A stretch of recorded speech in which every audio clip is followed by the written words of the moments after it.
ओम नमः सिद्धेभ्यः शुद्धात्मने नमः।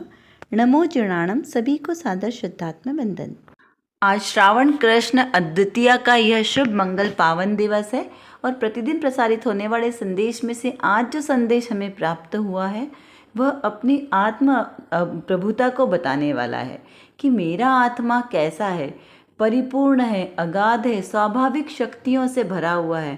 ऐसा परिपूर्ण मेरा शुद्ध आत्मा है। तो चलिए पढ़ते हैं पहले आज का संदेश।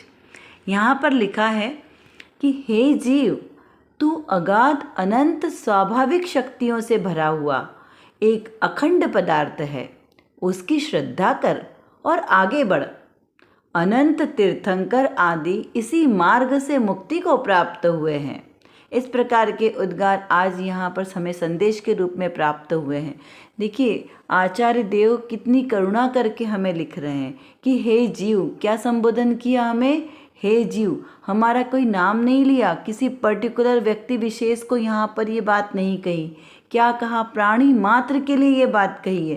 प्रत्येक जीव, जीव यानी जिसमें जीवत्व शक्ति है, जो जीता है, जो सुख दुख का अनुभव करता है, जो जानता देखता है, वह जीव है ना। और जीव का क्या स्वरूप है?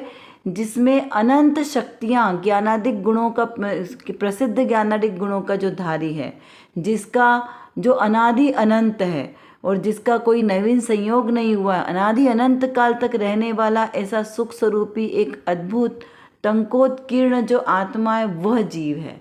वह कैसा है? अनंत स्वाभाविक शक्तियों से भरा है। अब यहाँ पे क्या शब्द लिया? अनंत स्वाभाविक शक्तियाँ। और हम क्या समझते हैं कि अरे हम तो देखो कितने बलशाली है, हमें तो जूडो आते हैं, कराटे आते हैं, हम इन्हें शक्ति मानते हैं। कोई धन के ऊपर शक्ति मानता है कि हमारे पास तो इतना पैसा है तो हम धन से शक्तिशाली हैं। तो क्या ये बाहर का वैभव ये शक्ति का प्रदर्शन करने वाला है?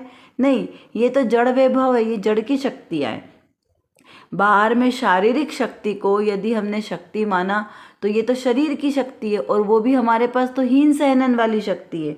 शक्तिशाली तो कौन थे? वो वज्र वृषभ नाराचन सहनन वाले जीव, उनकी शक्ति अगाध थी, जिनके चलने मात्र से, उनकी जो हवा चलने से, जो हवा चलती है उससे जीव गिर के मर जाते थे। तो कितने शक्तिशाली थे वो जीव, घायल हो जाते थे। जो जम्बू स्वामी के उसमें आता है ना कि जब वो युद्ध के लिए गए तो उन्होंने तलवार से किसी को मारने का भाव नहीं किया, सिर्फ उन्होंने अपनी तलवार निकाली और निकालने के वो जो उसका वाइब्रेशन हुआ उससे बहुत सारे जीव घायल हो गए और मूर्छित हो गए। तो इस प्रकार से ऐसे वो वज्र वृषभ नाराचन सहनन वाले जीवों का ऐसा बल होता है। तो वो बल हमारे पास नहीं है, तो फिर हमें किसका घमंड करना है? तो यहाँ पर कहा कि ऐसी जीव की शक्ति है। ये किसकी शक्ति है? सब जीव की शक्ति है। अगर जीव नहीं तो ये सब शक्तियाँ किस काम की? शारीरिक शक्ति कार्यकारी नहीं है, वो जीव की शक्ति, जो जीवत्व शक्ति है, वो कार्यकारी है।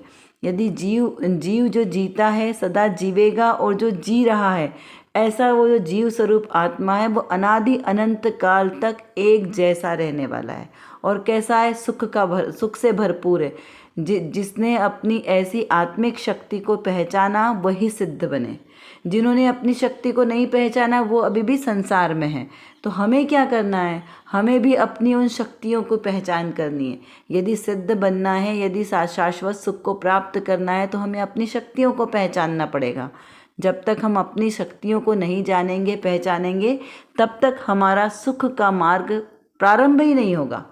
अभी जहाँ पर हम सुख समझते हैं वो सुख नहीं है, मात्र सुखाभास है। बाहर के किसी भी जड़ वैभव में सुख शक्ति नाम का गुण नहीं है, और मेरे आत्मा में उसका स्वाभाविक गुण है। मेरे आत्मा का स्वाभाविक गुण है सुख, जानना, देखना, वीर्य गुण, सक्षत्व, विभुत्व, ददृशित्व, चिति शक्ति, सब कितनी अनंत शक्तियाँ हैं। देखिए, ये 47 शक्तियाँ तो मात्र नाम के लिए हमें पता चली है, और वैसे तो आत्मा में शक्तियाँ कितनी है? अनंत। वो भजन में कितने सुंदर पंक्तियाँ जोड़ी है ना, अनंतों शक्तियाँ उछले सहज निज ज्ञान में विल से। कैसी शक्तियाँ हैं? अनंतों शक्तियाँ, और कहाँ विचल रही है? मेरे ज्ञान स्वभाव में अनंत शक्तियाँ, अनंत शक्तियों का संग्रहालय हूँ मैं। और कैसी सब परिपूर्ण, कोई भी शक्ति में एक छोटी सी भी कमी नहीं है। वर्तमान में हम देखो तो नाना जीव और उनके नाना भाव, है ना। तो कितने जितने प्रकार के जीव उतने प्रकार के उनके भाव और परिणाम है।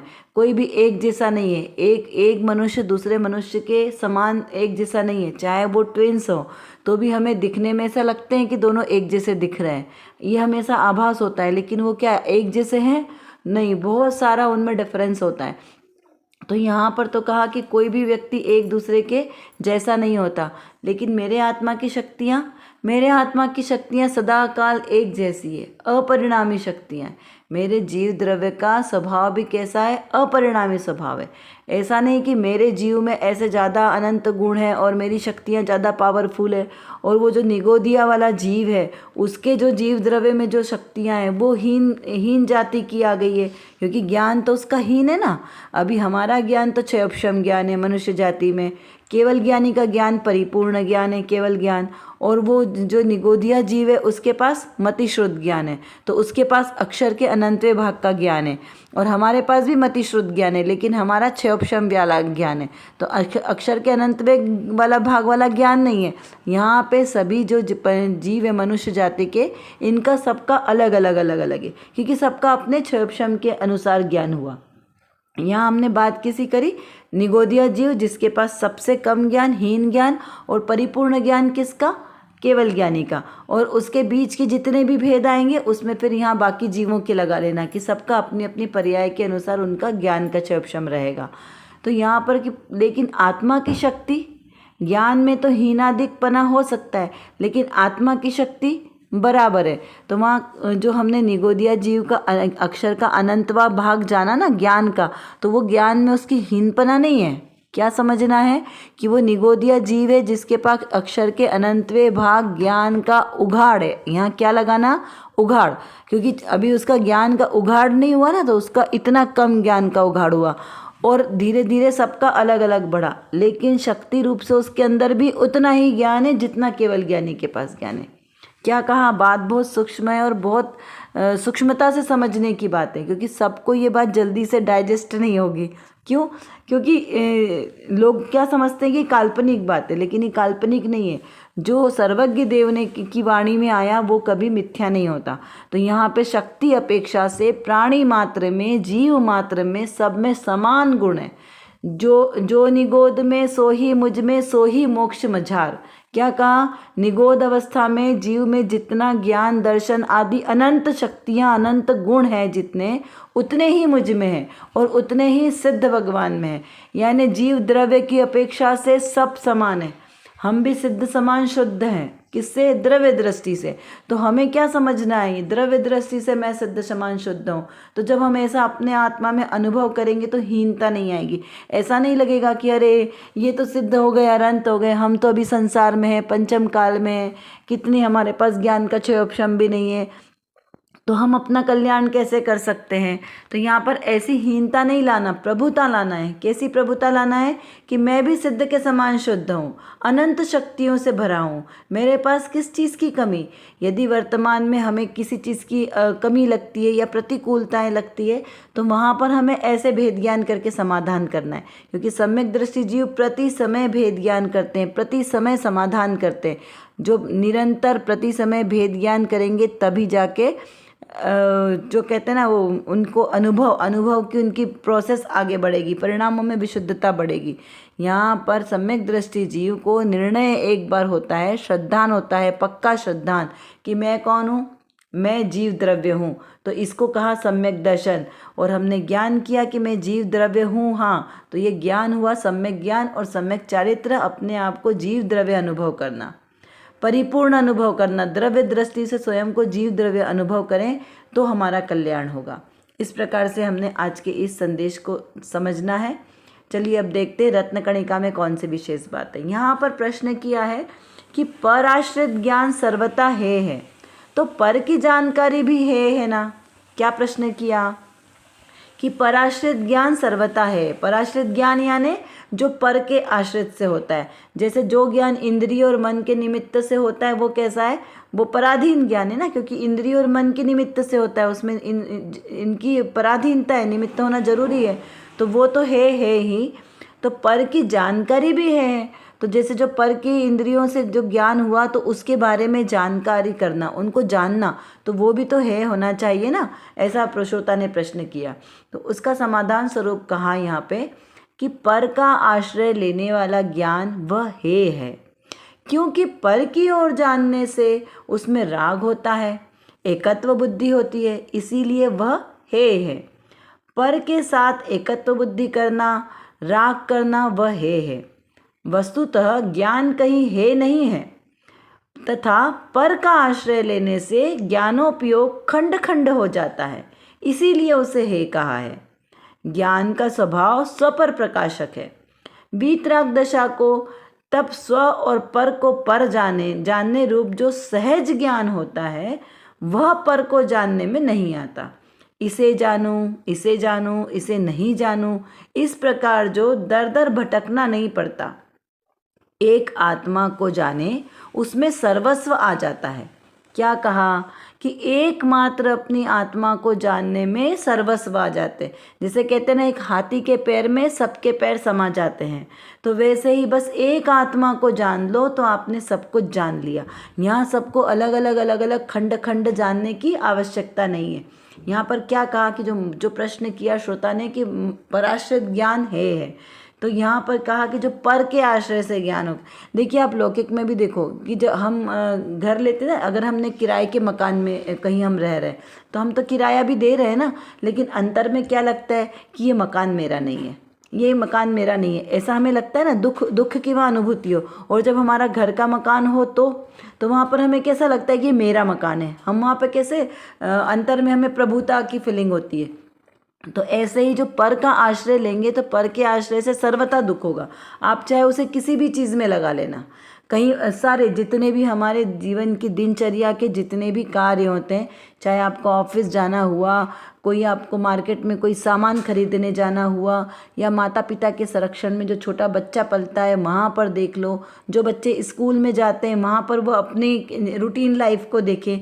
यानी जो जहाँ है जीव वहाँ अपनी अपनी रूटीन लाइफ को यदि हम बारीकी से देखेंगे तो जहाँ जहाँ पर हमें किसी और की पराधीनता है वहाँ पर हमें दुख होता है। और ये हमें विचार भी करना है, ऐसा भेद ज्ञान करना है कि अपने जीवन में हम कहाँ कहाँ पर हमें पराधीन में रहना पड़ता है, पराधीनता में रहना पड़ता है, उसको देखो। और माँ देखो कि वहाँ सुख है कि नहीं है।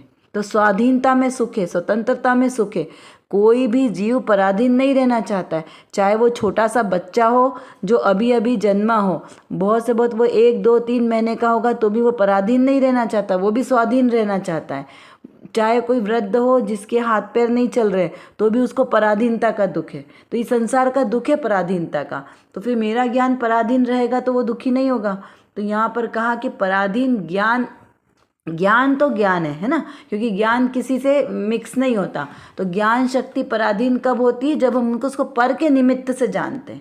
तो पर के निमित्त से कैसे जानते हैं, ज्ञान कभी अशुद्ध नहीं होता, कुज्ञान नहीं होता। जैसे विभंग ज्ञान है ना 3 प्रकार के, कुमति, कुश्रुत, कुअवधि। तो ज्ञान कभी कु नहीं होता, लेकिन श्रद्धा जब विपरीत परिणमन करती है तो उस रूप जो ज्ञान हुआ उसे मिथ्या ज्ञान कहा, कुज्ञान कहा। तो यहाँ पर कहा कि मेरा जो ज्ञान स्वभाव है आत्मा, वो तो परिपूर्ण स्वतंत्र है। आत्मा की अनंत शक्तियाँ स्वतंत्र है, वो किसी के पराधीन नहीं है, क्योंकि वो तो उसकी स्वाभाविक शक्तियाँ है ना। तो स्वभाव में पराधीनता नहीं होती, पराधीनता विभाव में होती है। क्या जानना, स्वभाव में पराधीनता नहीं है, विभाव में पराधीनता है। तो यहाँ पे पर का आश्रय लेकर जो ज्ञान हुआ, जो श्रद्धा पर के आश्रय से हुई। कैसे पर का आश्रय लिया, मेरे ज्ञान स्वभाव ने अपने आत्म स्वभाव का आश्रय नहीं लिया। और आश्रय किसका लिया, इंद्रिय और मन का आश्रय लिया।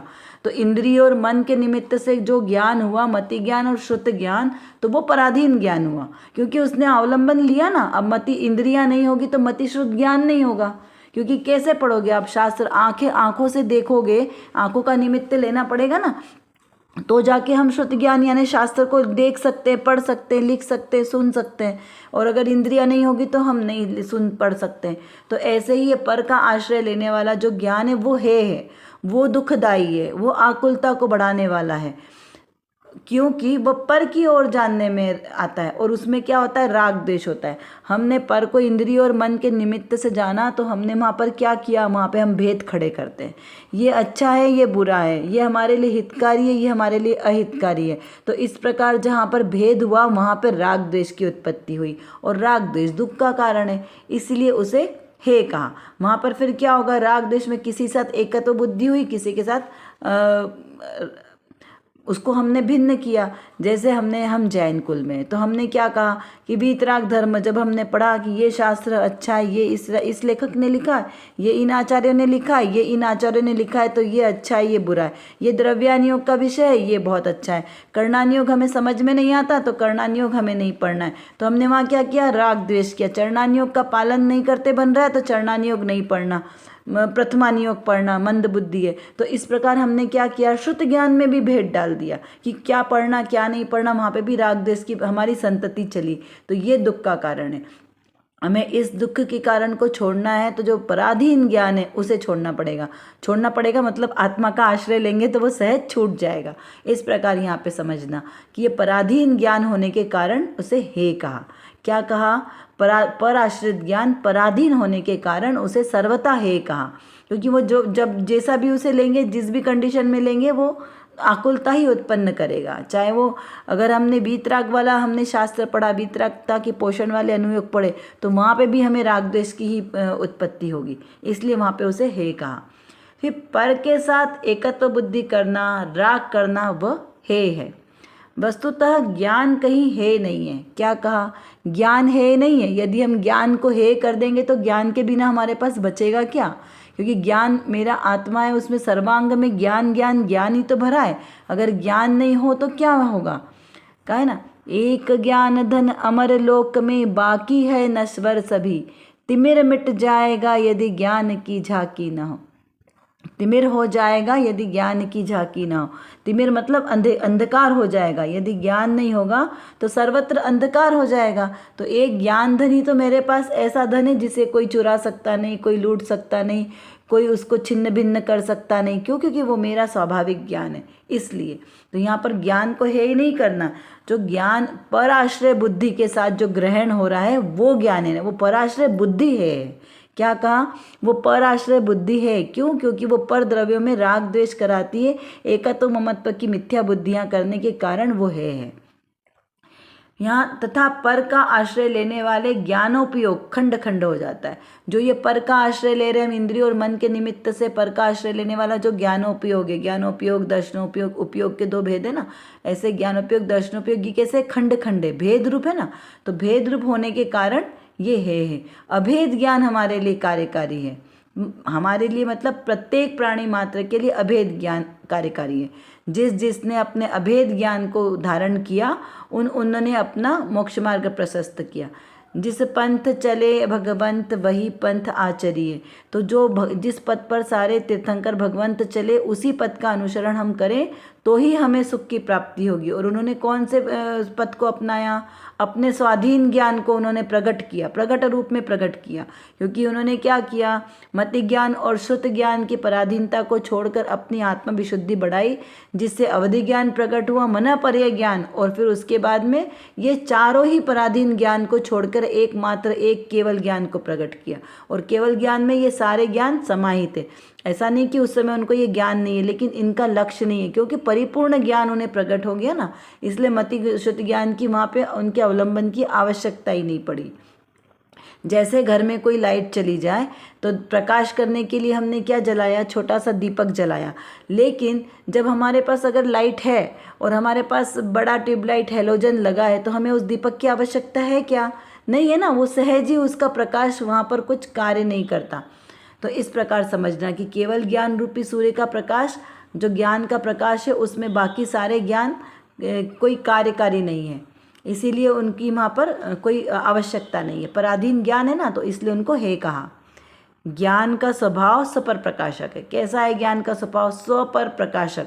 स्व यानी मेरा आत्मा, पर यानी अन्य बाहरी सारे पदार्थ। तो वो स्व को भी प्रकाशित करता है और पर को भी प्रकाशित करता है। ऐसा मेरा ज्ञान स्वभाव है। वीतराग दशा प्रकट हो तब स्व और पर दोनों को पर रूप जानने में आता है। कैसा जानने में आता है? वीतराग दशा में स्व को स्व जानने में आता है और पर को पर रूप जानने में आता है।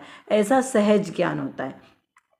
उसको वहाँ पर ऐसा विकल्प नहीं आता है कि मैं इस पर को जानना नहीं है, कि ये है ये उपादेय है, मैं अपने आत्मा को जानूं और इसको नहीं जानूं, इसको नहीं जानूं। ऐसे वहाँ पे वो भेद ज्ञान नहीं करते कि किसको जाने किस प्रकार नहीं जाने। लेकिन सहज ही जब अपने ज्ञान स्वभाव में वो का आश्रय लेते हैं, उसे जानते हैं, उसमें लीन हो जाते हैं, तो बाहर के पदार्थ सहज ही ज्ञान में नहीं, जानने में नहीं आते। जानने में आते हुए भी उनके ऊपर उनका दृष्टि नहीं जाती। इस प्रकार यहाँ पर समझना। जैसे हमें अपने घर जाना है, तो हम अपने ऑफिस से, अपने कॉलेज से, स्कूल से निकले अपने घर जाने के लिए। तो जब हम घर से निकलते हैं, जब हम अपनी जगह से निकले और अपने घर जा रहे हैं, तो हमें रास्ते में कितनी चीज़ें दिखाई देती है कि नहीं दिखाई देती है? तो क्या हम उसमें अटकते हैं? हम उसमें भटकते हैं? नहीं। हमें विचार आता है कि अरे हम पहले इस घर में भी जाके देखें ये किसका घर है, हम इस घर में भी जाके देखें ये किसका घर है, हमारा तो नहीं है। ऐसा करते हैं। हम क्या करते हैं? सीधे अपने घर में प्रवेश करते हैं। बाहर सारी वस्तुएं दिखते हुए भी हम प्रवेश कहाँ करते हैं? सीधे अपने घर में। ऐसे ही जब ज्ञान स्वभाव अपने आत्मा के आश्रय से है, तब उसे सिर्फ अपना ज्ञान स्वभाव ही झलकता है। स्वरूप अपना ज्ञान स्वभाव ही झलकता है। पर रूप जानने में तो आता है, क्योंकि ज्ञान है ना, तो ज्ञान में सर्वत्र झलकेगा लोकालोक का, लेकिन उसके प्रति राग या द्वेष का भाव बिल्कुल नहीं आता। तो जब वो राग द्वेष के भाव नहीं आएंगे, उसी को वीतरागता कही। क्योंकि जहाँ राग द्वेष है वहाँ राग भाव है, और जहाँ राग द्वेष भावों की संतति नहीं है वहाँ पर वीतरागता है। तो ऐसे वीतरागता की प्राप्ति अपने सहज ज्ञान में है, वीतराग ज्ञान में है। ऐसा इसे समझना है। चलिए अब कुछ प्रश्नों के माध्यम से थोड़ी सी हमारी विचारधारा चिंतन को और बढ़ाते हैं। आत्मा में अनंत शक्तियाँ हैं, उनका विचार कीजिए। कौन कौन सी अनंत शक्तियाँ मेरे आत्मा में विद्यमान हैं? जितनी शक्तियाँ हमें पता है, 46 शक्तियाँ, उनके स्वरूप को समझें और उसका चिंतन करें और अपने अंदर में अपनी प्रभुता को अनुभव करें। ज्ञान का क्या कार्य है और हम ज्ञान को किन किन कार्यों में लगा रहे हैं, इसका विचार चिंतन कीजिए। क्योंकि हम अपने ज्ञान को विपरीत कार्यों में लगा रहे हैं, इसी से हमारा भवभ्रमण बढ़ रहा है और ज्ञान कैसा हो रहा है? पराधीन बना। और वो कैसा पराधीन ज्ञान है। तो इसका हमें विचार और चिंतन करना है। ज्ञान का कार्य मात्र जानना है, तो फिर ज्ञान अपने स्वभाव के विपरीत कार्य क्यों करता है? हम ऐसी कौन सी भूल कर रहे हैं जिससे हमारे ज्ञान का विपरीत परिणमन हो रहा है, और वो जो ज्ञान सम्यक ज्ञान रूप है वो हमारा मिथ्या ज्ञान रूप में परिणमित हो रहा है? और ऐसा क्या करें जिससे हमारा ज्ञान सम्यक ज्ञान रूप में परिणमित हो? स्वाधीन ज्ञान का क्या स्वरूप है? पराश्रित ज्ञान और स्वाश्रित ज्ञान में क्या भेद है?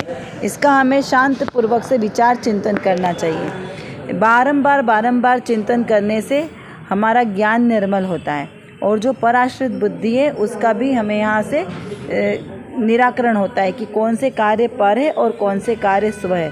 मेरे ज्ञान का कार्य मात्र जानना और देखना है, कुछ करना धरना नहीं है। कर विचार तो पाम। हम जितना विचार करेंगे उतना ही हमारा विषय क्लियर होगा, क्योंकि हमारे पास समय की कमी है और जानना बहुत ज़्यादा है। और किसको जानना है? अपने ही ज्ञायक स्वभाव को जानना है। तो जब तक हम अपने इस ज्ञायक स्वभाव को नहीं जानेंगे, तब तक हमारा कोई भी कार्य सिद्ध नहीं हो सकता। तो एकमात्र जो मेरे अंदर, मतलब मेरे आत्म स्वभाव में जो ज्ञान नाम का विशेष गुण है, इस गुण को एकमात्र अपने ज्ञायक स्वभाव को जानने में लगाएं, तो निर्विकल्प दशा की प्राप्ति होगी। और इस निर्विकल्प दशा के ही आश्रय से हमें शाश्वत सुख की प्राप्ति होगी। तो वो शाश्वत सुख हमें प्राप्त हो, इसीलिए पुरुषार्थ करना आवश्यक है। उसके लिए व्यवहार से तो सच्चे वीतरागी देवशास्त्र गुरु का आश्रय लेना योग्य है, और निश्चय नय से मेरी निज शुद्धात्मा का आश्रय लेना ही सर्वश्रेष्ठ उपाय है। अभी के लिए बस इतना ही। विशेष चर्चा हम आगे की कक्षाओं में करेंगे। तब तक हम अपने आत्मस्वरूप को जानें, पहचानें और उसी में लीन रहें। इसी विशेष मंगल भावना के साथ आप सभी को सादर जय जिनेंद्र।